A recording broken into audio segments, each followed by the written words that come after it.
चौकीदार क्या है? क्या चौकीदार है? चौकीदार क्या है? भारत माता की। मैं महेश शर्मा। पश्चिम बंगाल के चुनाव होने वाले हैं। 294 सीटों पर चुनाव होने हैं और इस समय जो पॉलिटिकल सिनेरियो पश्चिम बंगाल का है वो ये है कि टीएमसी तो एक मजबूत पार्टी के रूप में है ही, बीजेपी ने भी बड़ी ज़बरदस्त दस्तक दी है। 2019 के चुनाव में जब बीजेपी ने 18 सीटें जीती थी उसके बाद उसका एक कॉन्फिडेंस लेवल बढ़ा और विधानसभा चुनाव से पहले बीजेपी काफ़ी कुछ वहाँ करने की कोशिश में है और उसके बड़े बड़े नेता बराबर पश्चिम बंगाल का दौरा कर रहे हैं, जनसभाएं कर रहे हैं और भी उनका जनसंपर्क अभियान वगैरह वगैरह चल रहा है। लेकिन इस बीच में ताज़ा समीकरण उभरा वो ये था कि कांग्रेस और लेफ्ट पार्टीज़ का अलायंस, जिसमें वहाँ की पब्लिक को, वहाँ के वोटर्स को एक विकल्प के रूप में ये अलायंस दिखा। जो एंटी इस्टेब्लिशमेंट वोट होता है तो उसके पास विकल्प के रूप में अब तक बीजेपी दिख रही थी, लेकिन ये अलायंस बनने के बाद कुछ रुझान इस तरफ भी बढ़ता हुआ महसूस किया जा रहा है। ऐसा राजनीतिक पंडित भी कहते हैं, पॉलिटिकल पार्टीज़ के लोग भी कहते हैं। तो ये एक ऑप्शन आने के बाद क्या बीजेपी सशक्त मौजूदगी विधानसभा चुनाव में दर्ज करा पाएगी? क्या ममता बनर्जी रिपीट कर पाएंगी? कांग्रेस और लेफ्ट पार्टीज़ का अलायंस क्या कुछ कर सकेगा? ये तमाम ऐसे सवाल हैं जो हवा में तैर रहे हैं, जिनका जवाब वक्त आने में मिलेगा। आज इसी पर बातचीत करने के लिए हमारे साथ मौजूद हैं कॉमरेड सुभाषिनी अली सहगल। ये कम्युनिस्ट पार्टी मार्क्सवादी की पॉलिट ब्यूरो की मेंबर हैं। आइए इनसे बातचीत करते हैं। सुभाषिनी जी नमस्कार। सुभाषिनी जी, आपको क्या लगता है कि ये कांग्रेस और लेफ्ट का जो अलायंस है ये क्या कुछ कर सकेगा पिछला चुनाव के रिकॉर्ड को देखते हुए? देखिए, मुझे अलायंस के बारे में तो बहुत कुछ नहीं कहना है, लेकिन जो इस समय परिस्थितियां हैं हम लोग तो बाहर बैठ के देख रहे हैं। तो एक तो जो अभी आपने बात कही कि भाजपा ने अपनी उपस्थिति दर्ज की, काफ़ी उनको बढ़त मिली पिछले लोकसभा के चुनाव में, तो उसके पीछे एक सवाल उठता है कि ऐसा क्यों? तो उसके पीछे बहुत बड़ा कारण ये था कि टीएमसी के खिलाफ भी एंटी इनकम्बेंसी बहुत तेज़ी के साथ बढ़ रही है और उनसे जो लोग असंतुष्ट हैं, उनकी गुंडागर्दी या उनके काम न करने की वजह से जो लोग परेशान हैं, वो उन्होंने बड़ी संख्या में एक विकल्प के रूप में भारतीय जनता पार्टी की तरफ मतलब मुड़ करके उनको स्वीकार किया और उनको अपना वोट दिया। एक बात तो ये है। दूसरी बात ये है कि बहुत प्रभावशाली नेता जो टीएमसी के थे वो अब चले गए हैं बीजेपी में। अब आप कह सकते हैं लेफ्ट के भी गए, हाँ लेफ्ट के भी गए, लेकिन लेफ्ट के उस दर्जे के लोग नहीं गए हैं जो टीएमसी से गए हैं। लेफ्ट में कुछ लोग जिनकी छवि अच्छी नहीं थी, जिनके ऊपर कुछ कार्रवाइयाँ हो रही थी वगैरह वगैरह, या जो मतलब अपने इलाके में हो सकता है, लेकिन उनकी संख्या भी उस तरह की नहीं है और उनका जो स्तर है वो भी उस तरह का नहीं है। तो ये जो दो कारण हैं, एंटी इनकम्बेंसी और दूसरा डिफेक्शन। तो अगर हम देखें किस तरह के लोगों ने डिफेक्ट किया, ये बहुत इम्पोर्टेंट पॉइंट है। जैसे कि ये जो जिनको वहाँ पर ये कहते हैं मतलब हिंदी भाषा भाषी जो लोग हैं बिहार और उत्तर प्रदेश से आए हुए, तो उनके अंडर मतलब कुछ इलाके हैं जिनमें वो बहुत प्रभावशाली हैं। तो एक तो बैरकपुर के अंदर ये पूरा भाटपारा का एरिया है, भाटपारा और इसके आसपास का, और वहाँ पर टीएमसी का एक बहुत मजबूत नेता था अर्जुन सिंह, जो कि बहुत बड़ा क्रिमिनल भी माना जाता है, बहुत बड़ा माफिया भी माना जाता है। उसके पीछे काफ़ी उस एरिया में दोनों तरह के सपोर्ट है, मतलब डर की वजह से भी और जो काम वाम दिलाता है। वो एक एमपी बन गया है अब बीजेपी का। तो उस इलाके में निश्चित तौर पर उनको, जैसे मुकुल रॉय के जाने से फिर इनके जाने से, तो एक जो टीएमसी का दबदबा था वो ऐसे लोगों के जाने से काफ़ी कम हुआ है। और अभी वो जो प्रक्रिया है वो चालू है। अभी आप जानते हैं कि जहाँ से उन्होंने शुरू किया था सीपीआईएम के ख़िलाफ़ अपना अभियान, यानी वो जो शिंगूर और जो लैंड को लेकर के पूरा सवाल था, और जो जहाँ पर ट्राइबल एरिया है, वो पूरे इलाके में बहुत बड़ी डिफेक्शंस हुई हैं। जैसे कि अभी ये पूरा अधिकारी जिनमें मेरे ख्याल से 1 MP, 2 मंत्री, इस तरह के आला दर्जे के नेता एक परिवार के अब सब के सब बीजेपी में शामिल हो रहे हैं। तो इस चुनाव में जैसा कि लोग एक आइडिया बना रहे हैं कि टीएमसी ही लड़ सकती है बीजेपी से, लेकिन अब वो देख नहीं रहे हैं कि आखिर बीजेपी ने प्रवेश कैसे किया बंगाल में। उसमें एंटी इनकम्बेंसी, जनता का असंतोष और बड़े लोगों का डिफेक्शन, तो ये सब इसके चलते टीएमसी अब उस पोजीशन में नहीं है जिसमें वो थी 2014 में भारतीय जनता पार्टी का जवाब देने के लिए। वो उसकी वो स्थिति नहीं है। दूसरी जो बहुत बड़ी बात हुई है वो ये कि ख़ास तौर से सीपीआईएम और लेफ्ट पूरा, उसकी गतिविधियां पिछले 1 साल में बहुत ज़्यादा तेज़ हुई हैं। बहुत सारे सवालों पर आगे बढ़ कर के आना, और मतलब चाहे वो ट्रेड यूनियन का बंद हो, और चाहे स्टूडेंट्स का मूवमेंट हो, चाहे महिलाओं का मूवमेंट हो, और अब ये जो किसानों का मूवमेंट है, तो जो किसानों का प्रदर्शन अभी कुछ दिन पहले कलकत्ते में हुआ था, बताते हैं कि ये एक तरह से किसानों का पिछले 20 सालों का सबसे बड़ा प्रदर्शन रहा है। बहुत बड़ी बात है।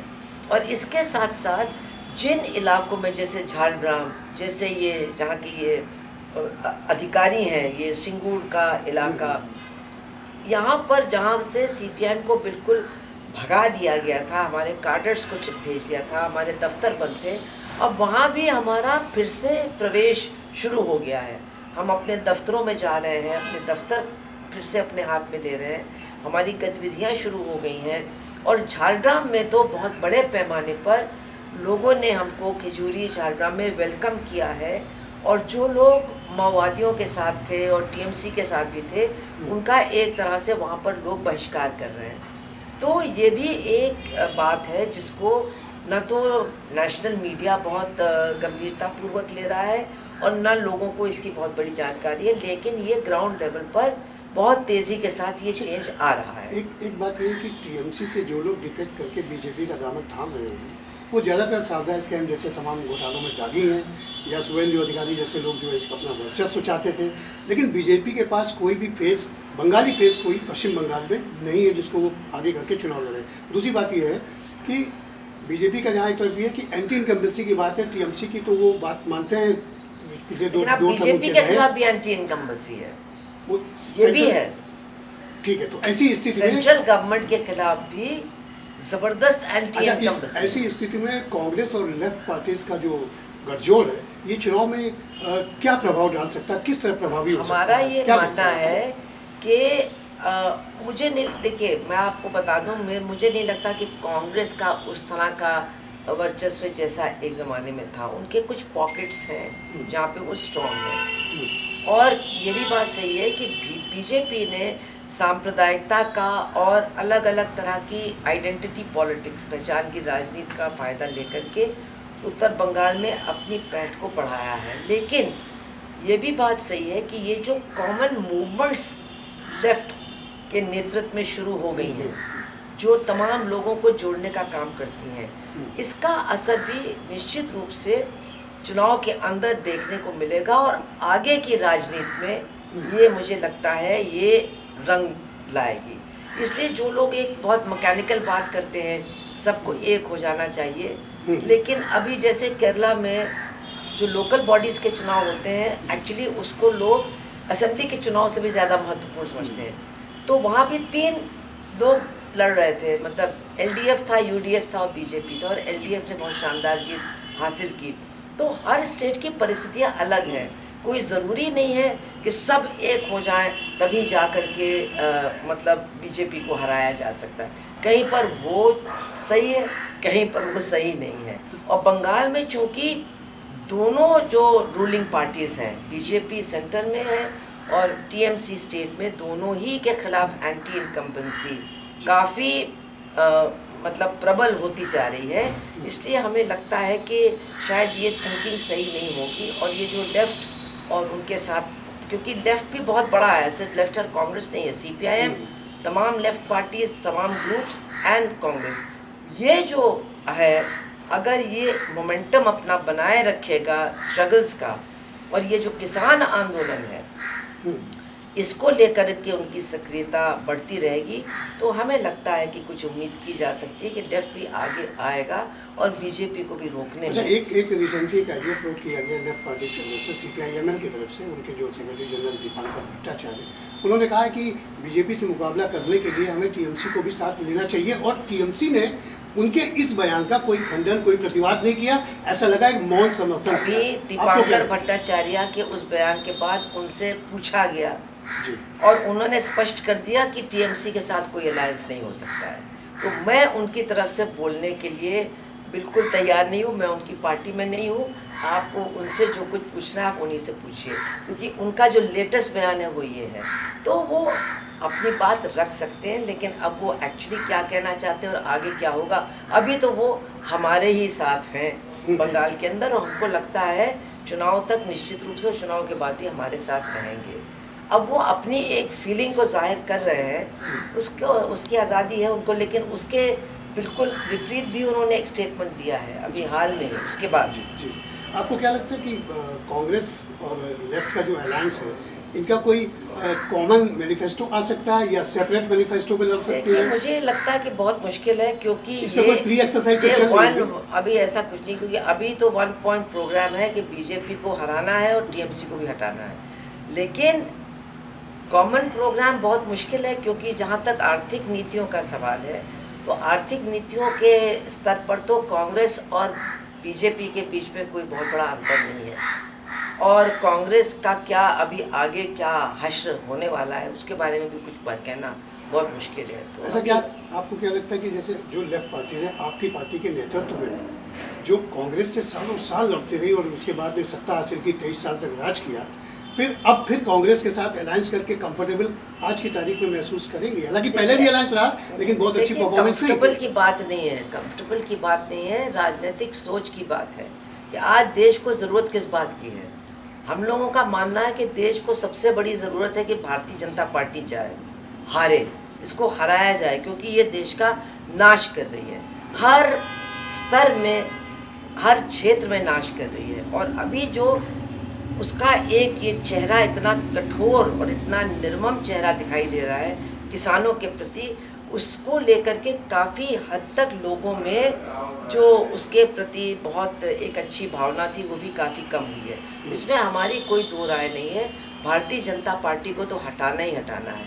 लेकिन हम साथ साथ ये भी मानते हैं कि TMC ने जो गुंडागर्दी की है बंगाल में, जो लेफ्ट को पूरी तरह से फिजिकली एलिमिनेट करने की कोशिश की है, तो वो भी मतलब अभी सब लोगों के सामने इसकी डेली मिसाल आ रही। अगर हम कोई किसान आंदोलन के पक्ष में भी कोई आंदोलन करते तो हमारे ऊपर हमला होता है, अगर छात्र अपनी मांगों को लेकर के आंदोलन करते तो उनके ऊपर हमला होता है।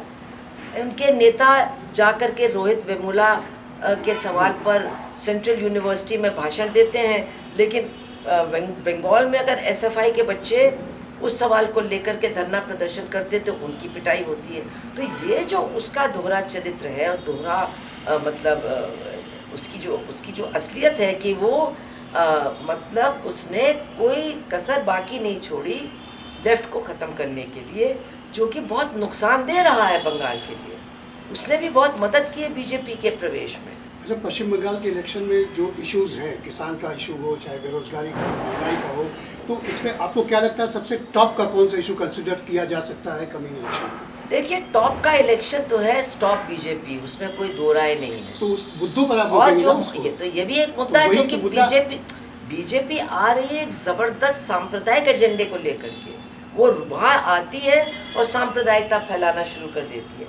तो वो तो एक मुद्दा है, सांप्रदायिकता एक बड़ा मुद्दा, लेकिन जो जनता के जीविका के साथ जुड़े हुए सवाल हैं, जो किसानों के सवाल हैं, जो महिलाओं की सुरक्षा का सवाल है, जो बेरोजगारी का सवाल है, ये बड़े सवाल हैं पश्चिम बंगाल में। जो मजदूरों की हालत है, ये बड़ा सवाल है पश्चिम बंगाल में, और इन सवालों पर निश्चित रूप से दोनों को घेरा जाएगा और हम लोग घेर रहे हैं। और जो आपने बात कही कि बीजेपी का सबसे बड़ा मतलब कमज़ोर मामला ये है कि उनके पास कोई ऐसा चेहरा नहीं है जिसको लेकर के वो बंगाल के लोगों को आकर्षित कर सके। वो जा कर के कभी विद्यासागर की मूर्ति तोड़ देते हैं, कभी रविंद्रनाथ टैगोर के खिलाफ कुछ बोलते हैं, अमर्त्य सेन के खिलाफ मतलब भद्दा प्रचार करते हैं। खुद उनके नेता को कहना पड़ता है कि ऐसी बातें मत करो, गाली बकते हैं, अजीब अजीब तरह की बातें करते हैं। तो अभी राजनीति में कुछ भी हो सकता है, लेकिन जो लगता है कि अभी आम जनता को आकर्षित करने के लिए अब शायद जो कुछ उनके तरकश में था वो तमाम तीर निकल चुके हैं। अब आगे देखते हैं क्या होता है। अच्छा, आगे की क्या स्ट्रेटेजी हो सकती है कि आपकी पार्टी जो सीटों का तालमेल है या कॉमन मैनिफेस्टो है, इन इश्यूज पे कब तक किस निर्णय पे पहुंचने की कुछ? नहीं, देखिए, हमको नहीं लगता कि कोई कॉमन मैनिफेस्टो होगा। अच्छा। कुछ कॉमन पॉइंट्स हो सकते हैं प्रचार के, और मैंने आपको बता दी।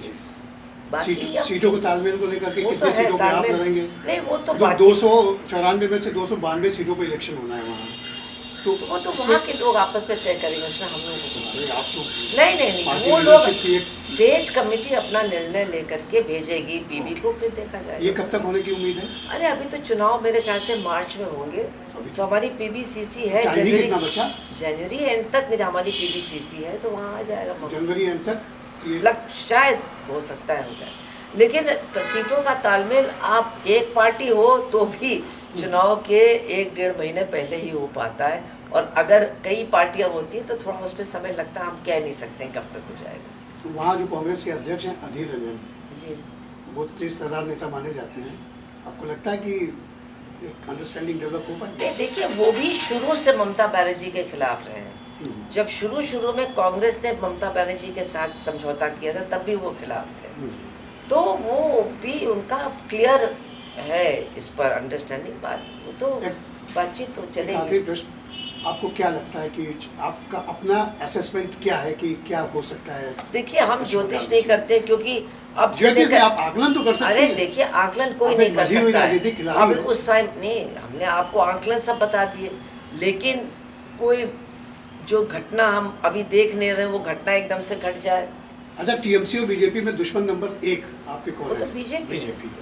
तो बीजेपी एलिमिनेट हो जाएगी वहाँ से, क्या लगता है आपको? होना चाहिए, हम लोग की तो पूरी कोशिश रहेगी, एलिमिनेट नहीं, हारना चाहिए उनको। धन्यवाद। तो ये थी सुभाश्री जी जिन्होंने पश्चिम बंगाल के चुनाव को लेकर के हमसे चर्चा की। बहुत बहुत धन्यवाद आपका।